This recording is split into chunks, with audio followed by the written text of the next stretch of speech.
Irán está en todos los titulares del mundo. Conflictos, amenazas, alianzas militares, discursos incendiarios, ambiciones nucleares. Pero casi nadie se pregunta algo mucho más inquietante. ¿Y si todo esto ya estuviera escrito desde hace miles de años? ¿Y si Irán no fuera solo una nación moderna, sino una pieza profética clave en el plan bíblico para el fin de los tiempos? La Biblia no menciona a Irán por su nombre actual, pero habla de él desde las primeras páginas hasta las profecías más temidas del futuro. Su nombre antiguo era Persia, y su historia no es casualidad. Está marcada por llamados divinos, juicios, restauración, poder imperial y un destino final que estremece a cualquiera que lo lea con atención. Lo que estás a punto de escuchar no es opinión política ni conspiración moderna. Es escritura, es profecía, es historia sagrada que conecta directamente con los acontecimientos que hoy sacuden al mundo. Y si te quedas hasta el final de esta serie, entenderás por qué Irán no es solo una nación más, sino un actor profético inevitable. Todo comienza después del diluvio. Cuando las aguas retrocedieron y la humanidad recibió una segunda oportunidad, Dios dejó claro que la historia no avanzaría al azar. En Génesis capítulo 10 aparece lo que muchos llaman la Tabla de las Naciones, el primer mapa espiritual y geográfico del mundo. Allí se describen los descendientes de Noé, Sem, Cam y Jafet, de los cuales surgirían todos los pueblos de la tierra. Entre esos nombres aparecen dos que marcarían para siempre el destino del Medio Oriente: Elam, hijo de Sem, y Madai, hijo de Jafet. Dos linajes distintos, dos territorios diferentes, pero un futuro que terminaría entrelazado. Los descendientes de Elam se establecieron al suroeste de la región que hoy conocemos como Irán, cerca del Golfo Pérsico. Era una tierra fértil, estratégica, rica. Con el paso del tiempo, Elam dejó de ser solo un nombre y se convirtió en una potencia regional. Madai, por su parte, dio origen a los medos, un pueblo montañés, resistente, duro. Se asentaron al norte, en las regiones altas. Eran guerreros, organizados en tribus, conocidos por su disciplina y su fuerza. Desde el principio, estas dos herencias convivieron en la misma región, esperando el momento de unirse. Pero antes de ser imperio, Persia fue enemigo. En Génesis 14 aparece la primera guerra internacional registrada en la Biblia. 4 reyes del oriente, entre ellos Kedorlaomer, rey de Elam, invadieron Canaán, saquearon ciudades, sometieron pueblos y tomaron prisionero a Lot, el sobrino de Abraham. Este detalle es clave. Elam fue la primera nación bíblica en atacar directamente al linaje de la promesa. No fue casualidad. Desde el inicio, Persia aparece enfrentándose al plan de Dios, pero Abraham no se quedó de brazos cruzados. Con apenas 318 hombres entrenados, persiguió a los ejércitos invasores y los derrotó en un ataque nocturno imposible de explicar humanamente. Liberó a Lot, recuperó a los cautivos y humilló a los reyes del oriente. Fue una victoria profética, un mensaje claro. Ningún poder del este puede prevalecer contra aquellos que caminan bajo el favor de Dios. Sin embargo, Elam no fue destruido. El juicio no fue final. La historia continuó. Los siglos pasaron. Imperios surgieron y cayeron. Y mientras el mundo miraba a Egipto, Asiria y Babilonia, algo se estaba gestando en silencio en las tierras de Elam y Media. Dios mismo lo anunció por medio de los profetas. Isaías y Jeremías profetizaron que Dios levantaría a los pueblos de Media y Elam como instrumentos de juicio contra Babilonia. Isaías 13 declara que los medos serían despertados contra el imperio que había destruido Jerusalén. Pero aquí ocurre algo asombroso. Dios no solo usaría a Persia para castigar, también la usaría para restaurar. Isaías profetizó algo impensable. Dijo que un rey pagano, no judío, sería llamado ungido por Dios. Y no solo eso, Lo llamó por su nombre más de 150 años antes de que naciera. Así dice Jehová a su ungido, a Ciro, al cual tomé yo por su mano derecha para sujetar naciones delante de él. Ciro, un nombre escrito antes de existir.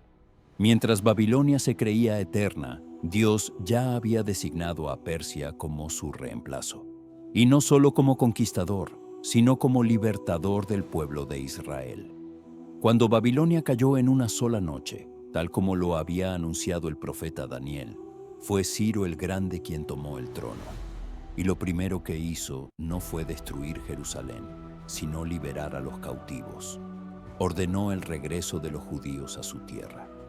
Financió la reconstrucción del templo. Devolvió los utensilios sagrados robados por Nabucodonosor. Persia se convirtió en la única potencia mundial que no esclavizó a Israel, sino que lo restauró. Pero mientras Persia alcanzaba su máximo esplendor, Dios ya estaba revelando algo más profundo: el destino completo de ese imperio. Y lo hizo a través de visiones nocturnas dadas a un joven cautivo hebreo llamado Daniel. Daniel vio estatuas, bestias, cuernos y reinos. Vio cómo Media y Persia se levantarían como un solo imperio. Vio su expansión imparable. Vio su caída futura. Nada fue ocultado. Y aquí es donde la historia comienza a tornarse oscura. Porque la misma Persia que fue instrumento de Dios en el pasado, aparece nuevamente en las profecías del futuro. Pero esta vez, no como libertadora, sino como parte de una coalición que se levantará contra Israel en los últimos días. Y lo que Ezequiel vio aún no se ha cumplido, pero ya se está preparando. Daniel no solo interpretó sueños, fue llevado al corazón mismo del plan profético de Dios. Mientras servía en la corte del imperio que había destruido Jerusalén, recibió visiones que atravesaban siglos. No hablaban solo de su tiempo, sino del curso completo de la historia humana. Y Persia ocupaba un lugar central en esas revelaciones. Una noche, el rey Nabucodonosor fue sacudido por un sueño que ningún sabio pudo explicar. Una estatua colosal se alzaba ante él. Su cabeza era de oro, su pecho y brazos de plata, su vientre de bronce, sus piernas de hierro y sus pies mezclados con barro. El rey exigió una interpretación imposible, que le revelaran el sueño sin decirlo. Nadie pudo, excepto Daniel. Dios reveló al joven cautivo tanto el sueño como su significado. Tú eres la cabeza de oro, dijo Daniel, refiriéndose a Babilonia. Pero después de ti se levantará otro reino inferior al tuyo. Ese reino estaba representado por el pecho y los brazos de plata. 2 brazos, 2 pueblos, un solo imperio, Media y Persia. La profecía no era simbólica al azar, era quirúrgica. Persia y Media gobernarían juntas, pero no como iguales. Uno de los brazos sería más fuerte. Persia dominaría sobre Media. Y así ocurrió. Décadas después, Babilonia cayó en una sola noche, tal como Daniel lo había anunciado. Mientras el rey Belsasar celebraba un banquete profanando los vasos sagrados del templo de Jerusalén, una mano escribió en la pared un mensaje aterrador. Mene, mene, tekel, parsin. Daniel fue llamado. Dios ha contado tu reino y le ha puesto fin. Tu reino será entregado a los medos y a los persas. Esa misma noche, los ejércitos persas desviaron el río Éufrates y entraron por el cauce seco. Las puertas estaban abiertas. Babilonia cayó sin resistencia y el imperio medo-persa tomó el control del mundo. Pero Dios aún no había terminado de revelar el papel de Persia. Daniel tuvo otra visión. Esta vez vio bestias emergiendo del mar. La segunda bestia era como un oso levantado de un lado, con 3 costillas entre los dientes, y una voz decía: «Levántate y devora mucha carne». Ese oso representaba nuevamente al imperio medo-persa, levantado de un lado porque Persia dominaría. Las 3 costillas eran sus grandes conquistas: Lidia, Babilonia, Egipto. Y la historia confirmó cada detalle. Persia conquistó Lidia en Asia Menor, tomó Babilonia, y bajo el reinado de Cambises II, hijo de Ciro, marchó contra Egipto. En la batalla de Pelucio el faraón cayó. Egipto fue absorbido. La tercera costilla fue devorada. Nada parecía detener a Persia. Su dominio se extendía desde la India hasta Etiopía. Era el imperio más grande que el mundo había visto. Y en su corazón se encontraba Susa, una ciudad majestuosa ubicada en la antigua tierra de Elam. Allí ocurrió uno de los episodios más asombrosos de toda la Biblia. Un evento donde el destino del pueblo de Dios estuvo a punto de desaparecer y fue salvado desde el trono del imperio persa. El rey Asuero gobernaba desde Susa. En medio de su poder y orgullo, organizó un banquete que duró meses. En un acto de soberbia pidió que su esposa, la reina Vasti, fuera exhibida ante todos. Ella se negó y fue desterrada. Los consejeros del rey propusieron buscar una nueva reina entre todas las jóvenes del imperio. Una de ellas era una huérfana judía criada por su primo Mardoqueo. Su nombre era Hadasa, pero en el palacio recibió otro nombre, Ester. Ester fue elegida reina, sin revelar su origen, sin saber que estaba a punto de convertirse en la pieza clave para la supervivencia de su pueblo. Mientras tanto, un enemigo antiguo se levantaba. Amán, descendiente de los amalecitas, fue elevado a la más alta posición después del rey. Cuando todos se inclinaban ante él, Mardoqueo se negó, y esa negativa desató una furia genocida. Amán no quiso vengarse de un solo hombre. Quiso exterminar a todos los judíos del imperio persa. Convenció al rey de que eran un pueblo peligroso. Se firmó un decreto. En una fecha señalada, hombres, mujeres y niños serían aniquilados. El imperio más poderoso del mundo había decretado la muerte del pueblo de Dios. Ester dudó. Entrar al rey sin ser llamada significaba la muerte. Pero Mardoqueo le envió un mensaje que atravesó los siglos. Y quién sabe si para esta hora has llegado al reino. Ester ayunó, oró y entró. El rey extendió el cetro. La vida fue concedida. Pero Ester no actuó de inmediato. Preparó el momento, invitó al rey y a Amán a 2 banquetes, y en el segundo reveló la verdad. Hemos sido vendidos para ser destruidos, yo y mi pueblo. El rey estalló en furia. ¿Quién es el responsable? El enemigo es este perverso Amán. El juicio fue inmediato. Amán fue colgado en la horca que había preparado para Mardoqueo. Y aunque el decreto no podía ser anulado, se firmó uno nuevo. Los judíos podían defenderse. El día destinado para su exterminio se convirtió en su victoria. Y una vez más, Persia fue instrumento de preservación del pueblo de Dios. Pero mientras esto ocurría en el plano histórico, algo mucho más profundo estaba siendo revelado en el plano profético. Porque Daniel tuvo una última visión sobre Persia, una de las más claras y más inquietantes. A orillas del río Ulai vio un carnero con 2 cuernos, uno más alto que el otro. Embestía hacia el norte, el sur y el occidente. Nadie podía detenerlo. Y una voz explicó: el carnero que viste representa a los reyes de Media y de Persia. Pero de pronto apareció un macho cabrío desde el occidente, veloz como el viento, con un solo cuerno. Derribó al carnero y lo pisoteó. Era la caída futura de Persia. Grecia vendría. Alejandro Magno arrasaría el imperio en cuestión de años.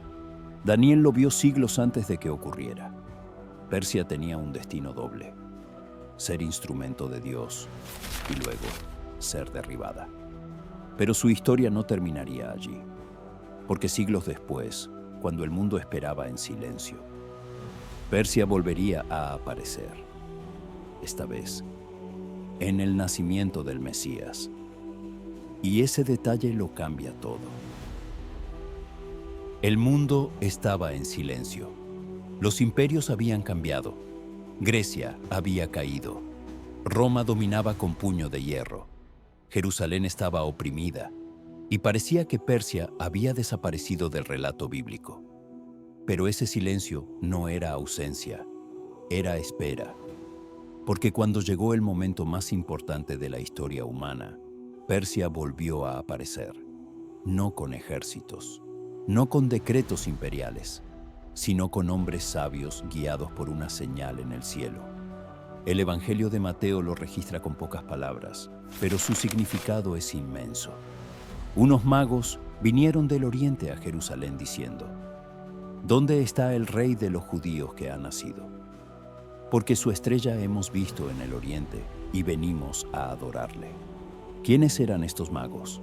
La palabra utilizada es magoi. No eran hechiceros, eran sabios, astrónomos, sacerdotes. Estudios históricos coinciden en que esta casta surgió en el antiguo imperio medo-persa.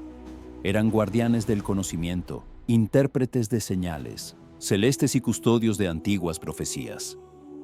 Es imposible entender este pasaje sin recordar a Daniel. Siglos antes, Daniel fue elevado a una posición de autoridad sobre los sabios de Babilonia y Persia. Él dejó escritos, visiones, cálculos proféticos, especialmente uno que marcaría el tiempo exacto de la llegada del Mesías. En Daniel capítulo 9 está escrita una de las profecías más precisas jamás registradas. Desde la salida de la orden para restaurar Jerusalén hasta el Mesías príncipe, habría un periodo específico. 70 semanas proféticas, un reloj divino. Si los magos estudiaban los escritos de Daniel, y todo indica que lo hacían, entonces sabían que el tiempo se acercaba, y cuando apareció la estrella, lo comprendieron. Mientras los líderes religiosos de Jerusalén ignoraban las señales, hombres del oriente se levantaron, dejaron sus hogares y cruzaron desiertos para adorar al rey prometido. Persia fue la primera nación en reconocer al Mesías. Llevaron 3 regalos: oro, incienso, mirra. Sin saberlo, proclamaron una verdad eterna: Rey, Dios, sacrificio. Persia había sido instrumento para liberar a Israel del exilio. Ahora era testigo del nacimiento de su Salvador. Nada de esto fue casualidad, pero después de ese momento glorioso, Persia vuelve a desaparecer del primer plano bíblico. Y durante siglos, el mundo cristiano se enfocó en Roma, Europa y Occidente. Sin embargo, los profetas nunca cerraron el capítulo de Persia, solo lo dejaron en pausa, porque el nombre Persia vuelve a aparecer en uno de los pasajes más temidos del Antiguo Testamento. No como redentora, no como protectora, sino como parte de una coalición oscura en los últimos días. El profeta Ezequiel, desterrado en Babilonia, recibió una visión aterradora: una invasión global contra Israel restaurado, una guerra que no se parecería a ninguna otra. En Ezequiel 38 se menciona una alianza de naciones lideradas por Gog, príncipe de Magog. Y entre But y Entzonidos, los primeros nombres aparece uno que no deja lugar a dudas: Persia. Persia, Cus y Fut estarán con ellos, la antigua Persia, el actual Irán, aliado en una ofensiva contra Israel, en los postreros días.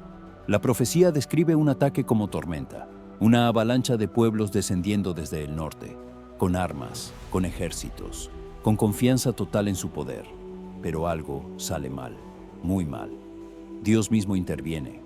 Terremotos, confusión, fuego del cielo. Los ejércitos se destruyen entre sí, y el nombre de Dios es exaltado entre las naciones.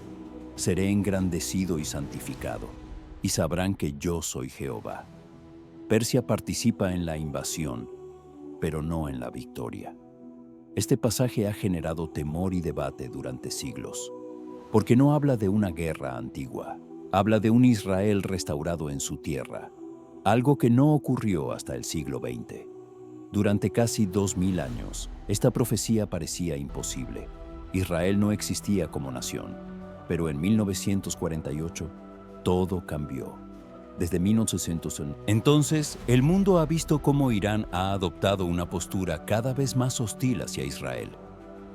Declaraciones, amenazas, alianzas estratégicas con regiones del norte y del sur, exactamente como lo describe Ezequiel. Pero aquí ocurre algo que casi nadie menciona.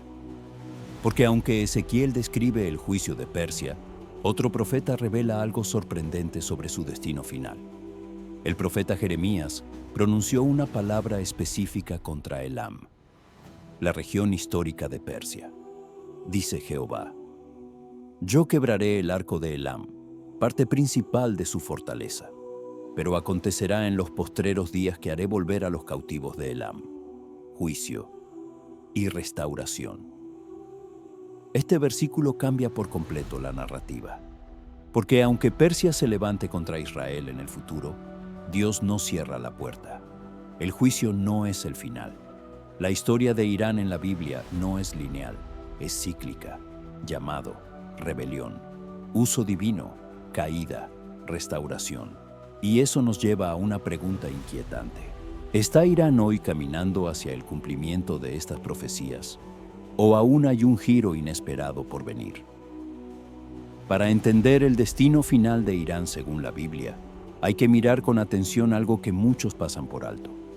Las profecías no solo hablan de naciones como bloques políticos, también hablan de corazones, de remanentes, de pueblos que atraviesan juicio pero no desaparecen.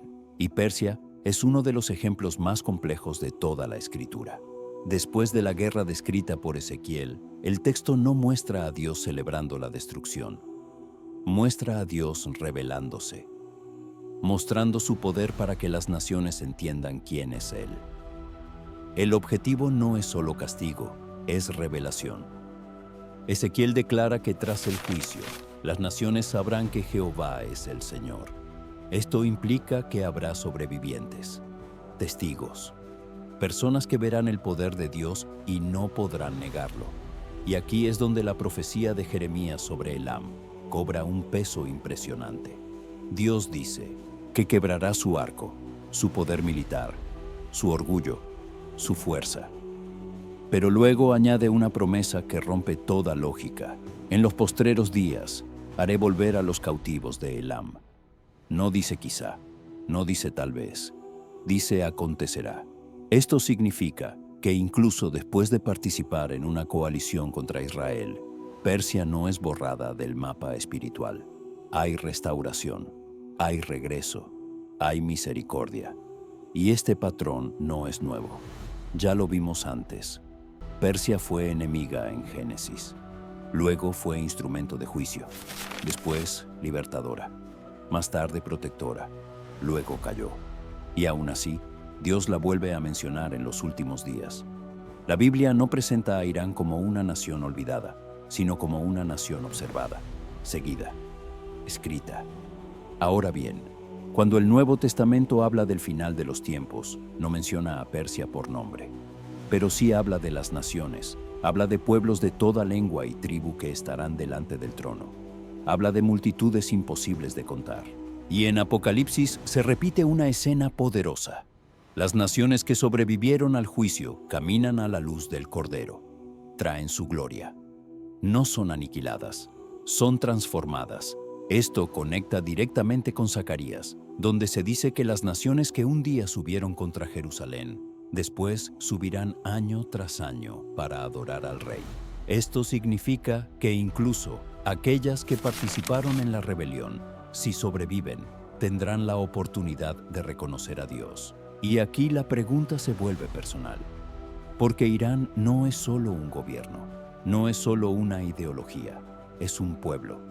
Millones de personas creadas por Dios.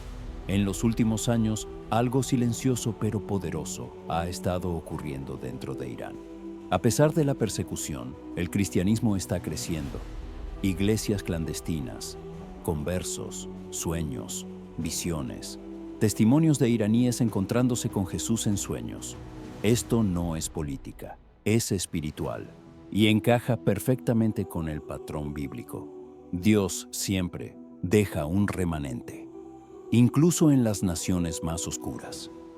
Cuando Elías pensó que estaba solo, Dios le dijo que había 7,000 que no habían doblado rodilla. Cuando Jerusalén fue juzgada, Dios preservó un remanente. Cuando Babilonia cayó, Persia fue levantada. Y cuando llegue el juicio final, habrá iraníes que reconocerán al Rey.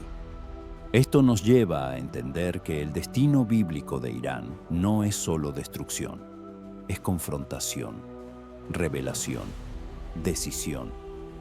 La profecía no dice que Persia será borrada para siempre, dice que será quebrada y luego restaurada. Y eso convierte a Irán en una de las naciones más proféticamente relevantes del presente, porque se encuentra justo en el punto de tensión entre rebelión y arrepentimiento. Cada alianza, cada amenaza, cada movimiento militar puede ser una señal o una advertencia. La Biblia muestra que cuando las naciones se levantan contra Israel, no lo hacen solo por política. Hay fuerzas espirituales en juego, principados, potestades. Pero también muestra que Dios sigue extendiendo misericordia hasta el último momento. Y aquí es donde todo se acelera, porque las Escrituras enseñan que habrá un tiempo donde las señales ya no podrán ignorarse, donde las profecías convergerán, donde las decisiones serán definitivas. Irán no quedará al margen de ese momento. Su pasado bíblico, su presente conflictivo y su futuro profético están conectados como piezas de un mismo rompecabezas, y todavía falta una pieza. La Biblia nunca revela el futuro para satisfacer curiosidad. Lo hace para despertar conciencia, y cuando todas las piezas se colocan sobre la mesa, el destino bíblico de Irán deja de ser una teoría y se convierte en una advertencia viva para esta generación. Irán no aparece en la Escritura por accidente. Desde Génesis hasta los profetas mayores, desde la liberación de Israel hasta la guerra final, Persia siempre está ahí. A veces como instrumento de Dios, a veces como adversario, a veces como refugio, a veces como amenaza, pero nunca como espectador. Hoy vivimos un tiempo único. Israel ha regresado a su tierra, exactamente como lo anunciaron los profetas. Las alianzas descritas por Ezequiel están tomando forma. Las tensiones en Medio Oriente ya no son locales, son globales. Y Persia, el antiguo Irán, vuelve a ocupar el centro del escenario mundial. Pero aquí está la clave que muchos ignoran. La profecía no se cumple de golpe, se activa por etapas. Señales que se alinean, procesos que maduran y decisiones humanas que aceleran o retrasan eventos. Ezequiel describe una invasión que ocurre cuando Israel vive confiado, cuando la nación está restaurada, cuando las murallas ya no son físicas, sino políticas y tecnológicas, y cuando los enemigos creen que es el momento perfecto para atacar. Ese ataque provoca algo sin precedentes. Dios mismo interviene de manera visible, no a través de ejércitos humanos, no mediante alianzas diplomáticas, sino con juicio directo, terremotos, confusión, fuego. El propósito no es solo defender a Israel, es revelar a Dios ante las naciones. Y aquí entra el punto final sobre Irán, porque aunque Persia participa en esa coalición, la Biblia no dice que su historia termine ahí. Jeremías deja claro que después del quebrantamiento viene la restauración. Esto significa que el destino bíblico de Irán no es únicamente destrucción, es confrontación con la verdad. Dios quiebra el arco de Elam, su poder militar, su orgullo, su autosuficiencia, pero no extermina a su pueblo. Llama a un remanente, abre una puerta, y esto encaja con algo aún más profundo. En el libro de Apocalipsis se describe una multitud de todas las naciones, pueblos y lenguas, delante del trono. Nadie puede contarlos. No se excluye a Persia, no se borra a Irán. Las naciones no desaparecen, son juzgadas y luego redimidas aquellas que responden. Esto nos lleva a entender algo esencial. El verdadero conflicto no es Irán contra Israel, es rebelión contra Dios. Y ese conflicto atraviesa a todas las naciones, sin excepción. Persia simplemente es una de las más claramente delineadas en la profecía. Fue escrita con nombre propio, fue llamada por Dios, fue usada por Dios, fue advertida por Dios, y ahora se encuentra ante su decisión final. El Irán de hoy no es el Irán bíblico en términos políticos, pero sí lo es en términos espirituales. El mismo territorio, la misma herencia, el mismo nombre profético. Y mientras los gobiernos amenazan, algo ocurre en silencio. Personas que sueñan con Jesús, corazones que despiertan, iglesias que crecen en secreto, como si Dios estuviera preparando un remanente antes del clímax, porque así siempre ha sido. Antes del juicio, Dios llama. Antes del quebrantamiento, advierte. Antes del final, ofrece gracia. La historia bíblica de Irán nos enseña que ninguna nación está condenada sin opción, pero tampoco ninguna nación puede desafiar a Dios sin consecuencias. Y ahora la pregunta ya no es solo sobre Irán, es sobre nosotros, porque vivimos en la misma línea de tiempo donde estas profecías convergen, donde lo que parecía lejano ahora se siente cercano, donde las escrituras antiguas coinciden con los titulares diarios. El destino bíblico de Irán no es solo una enseñanza profética, es una señal del tiempo en el que vivimos, un recordatorio de que Dios sigue escribiendo historia, que las naciones no gobiernan el mundo, que los imperios suben y caen, pero su palabra permanece. Y cuando finalmente todas las piezas encajen, cuando las naciones suban a Jerusalén, cuando el rey sea reconocido, Persia también estará allí. Algunos como testigos del juicio, otros como testigos de la gracia. Porque incluso para aquellos que se levantaron contra él, Dios sigue dejando abierta la puerta del arrepentimiento. Y esa es la verdad más poderosa de todas. El destino bíblico de Irán no está cerrado aún. Y mientras haya tiempo, la historia sigue escribiéndose.